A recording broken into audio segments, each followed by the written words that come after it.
Sanatana Dharma, also sometimes referred to as Hinduism, is a path that has guided seekers for the last 5,000 years. A belief system that's not confined to one god, one prophet, or one way. Rather, a vast ocean of knowledge embracing the whole universe. The world's oldest living tradition, Hinduism, is more than a religion. It's a way of life, a cosmic truth, and an eternal path to enlightenment. In the Bite Size today, we'll discuss the various philosophies, gods and goddesses, books, and creed of the Hindu religion. We'll also dispel some of the myths, such as, is Hinduism a polytheistic religion? Watch the video till the end. if you are seeking clarity in the core concepts, fundamental principles, and basic beliefs of all religions, history, and philosophy, you have come to the right place. Welcome to my channel, History, Religion, and Philosophy Bite Size. Please don't forget to subscribe, like, and share. The word Hindu originates from the Sanskrit term Sindhu, which was a historical name for the Indus River. The term was first used by Persians who pronounced Sindhu as Hindu due to linguistic differences. Over time, other conquerors like Greek and later Arabic sources adapted this pronunciation, referring to the land beyond the Indus as Hindustan and its people as Hindus. Initially, it was a geographical term for people living in the Indian subcontinent regardless of their religion. Sanatana Dharma is the original term for what is now commonly known as Hinduism. The term Sanatana Dharma comes from Sanskrit. Sanatana means eternal, timeless, or everlasting. Dharma means duty, righteousness, moral order, or the natural law that sustains the universe.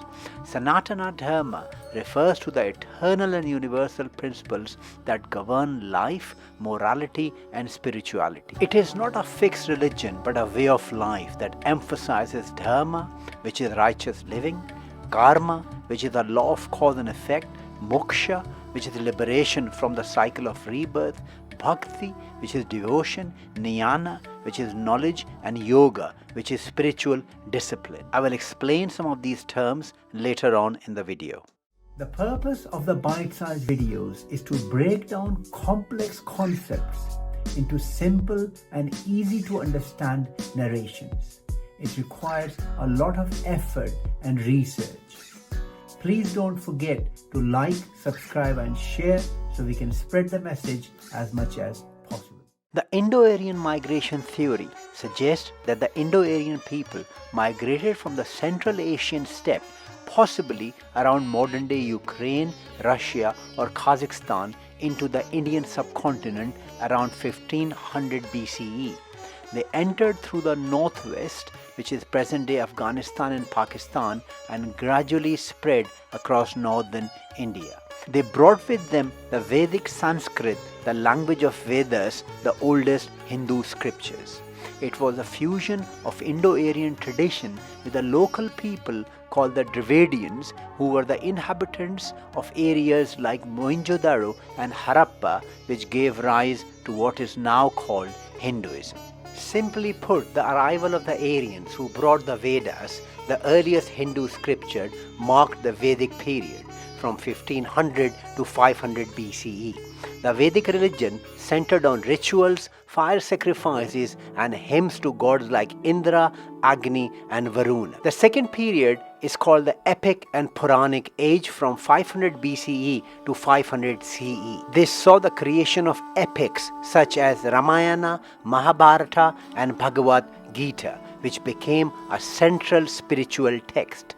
The rise of the major gods such as Vishnu, Shiva, Devi, with avatars like Rama and Krishna were also created in this time. From 6th century onward, the Bhakti and Reform movement emphasized personal devotion to God and challenged rigid rituals. Thus, Hinduism was not created by a single person but evolved over thousands of years. While Hinduism may appear polytheistic, as in worshipping multiple gods, to an outsider, its philosophical core is far more complex, incorporating elements of polytheism, henotheism, monotheism, pantheism and monism. A full explanation of these theological perspectives is beyond the scope of this bite size. However, I've included a chart for further reference.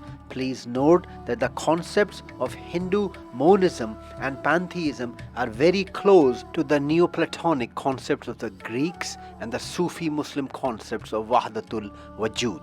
At the heart of Hindu philosophy is the concept of the Brahman, the ultimate, formless and infinite reality that transcends all existence. Brahman is not a personal god, but the absolute truth, the source from which everything emerges and into which everything dissolves.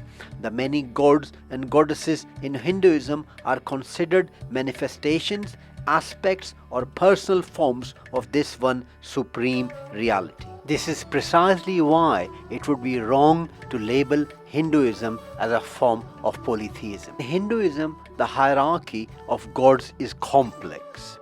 After the Brahman, the Hindu trinity is the Trimurti. The three principal deities representing cosmic functions are the Brahma, which is the creator, Vishnu, the preserver, and Shiva, the destroyer. The Shakti, or the divine feminine, which represents energy, wisdom and protection, appearing as Saraswati, goddess of knowledge, Lakshmi, goddess of wealth, and Parvati, goddess of love. Vishnu's avatars are called Krishna and Rama. Sita is a reincarnation of Lakshmi, and Durga, Kali and Shakti are various forms of Parvati. Here is a detailed hierarchical chart of Hindu gods and goddesses. Like all other religions, Hinduism is also broadly divided into four main denominations. The first one is Vaishnavism. These are primarily followers of Vishnu with primary deity and his avatars Rama, Krishna and Narayana. In Shaivism, the primary deity is Shiva with Mahadeva, Shankara and Rudra. The third branch is Shaktism. These are the followers of Divine Mother Shakti, which is Durga, Kali, Lakshmi, Saraswati and Parvati. Smartism branch believe that all gods are different manifestations of Brahman. They worship multiple deities like Vishnu, Shiva, Shakti, Ganesha, Surya and others. It is worth mentioning that the Saramana movement emerged as a response to the Vedic religion and its evolving Brahmanical traditions.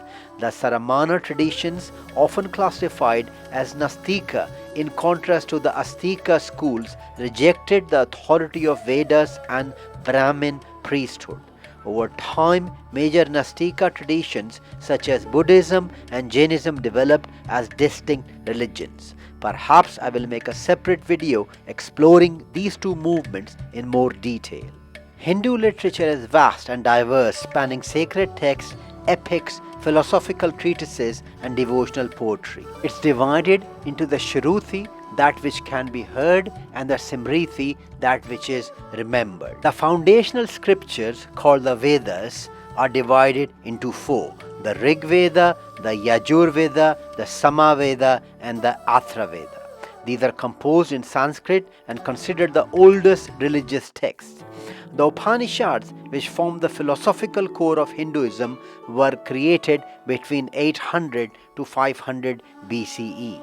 These explore concepts like Brahman and Atman, which is the soul. The great epics, the Mahabharata, which include the Bhagavad Gita and the Ramayana, they blend mythology, morality and Dharma. Other key texts include the Puranas, which narrate the stories of gods and cosmic cycles, the Dharma Sastras, which are the legal and ethical texts, and numerous regional devotional works in various languages. The Hindu caste system, the Varna system, is a traditional social hierarchy in India based on occupation, duty, which is dharma, and social status. It has its roots in ancient Hindu scriptures, particularly the Vedas and the Manusmriti. The four main varnas or the classes are the Brahmins, which are the priests, scholars and teachers, considered the highest caste. The Kshatriyas, which are the warriors and rulers. The Vaishyas, who are the merchants, traders and farmers. And the Shudras, which are the laborers and servants. Beyond this, a fifth group emerged called the Dalits, who are the untouchables, historically marginalized. They were considered outside the caste system and often faced discrimination and exclusion. The original Vedic system was quite fluid, allowing for social mobility and changes in occupation between various castes. However, the laws of Manu, also called the Manu Samrti, written between 200 BCE and 200 CE, introduced a rigid caste structure, particularly discriminating against the Shudras and the Dalits. I'll finish off by explaining the core philosophical concept of Sanatana Dharma. In Hindu philosophy, Samsara, Moksha, Karma and Dharma are interconnected concepts that define the cycles of life and spiritual progression.